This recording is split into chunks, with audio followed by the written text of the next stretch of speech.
El-Imsek, cet horaire-là que vous voyez sur votre calendrier, je viens de tomber sur une vidéo où la personne a dit que ça repose sur aucune preuve et que c'est beaucoup fait au Maghreb. Mais il faut se poser la question, pourquoi au Maghreb c'est beaucoup fait, et pas qu'au Maghreb d'ailleurs, dans l'Afrique de manière générale? Tout simplement parce que ce sont des Malikites, et bien sûr que si, ça repose sur des textes. Donc regardez, vous voyez bien que vos parents ne vous disent pas n'importe quoi comme on essaie de vous faire croire toujours. Vos parents qui sont maghrébins, sénégalais, maliens, mauritaniens, ils suivent l'école de l'imam Malik, qui est une des écoles des salaf salih, des plus prédécesseurs.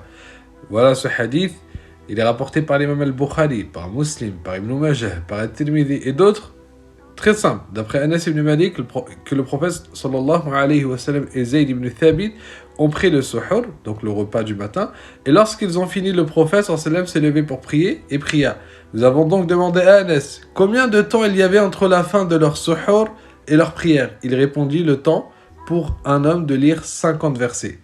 Du coup, il faut arrêter de dire que à tout va, oui, il se base sur rien, qu'on ne connaît pas l'istidlal, l'argumentation d'une école juridique. Donc, bien sûr que si, il se base sur des textes, et c'est un des textes les plus authentiques d'ailleurs.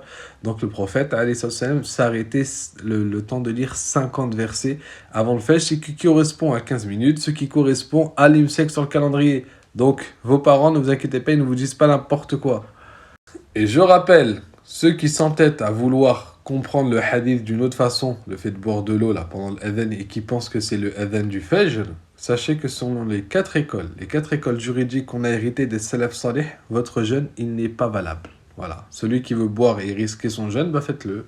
Mais en tout cas, si vous voulez suivre les salaf salih, l'héritage qu'ils nous ont laissé dans le fiqh, dans la jurisprudence, c'est que celui qui boit durant ce moment-là, son jeûne, il est annulé.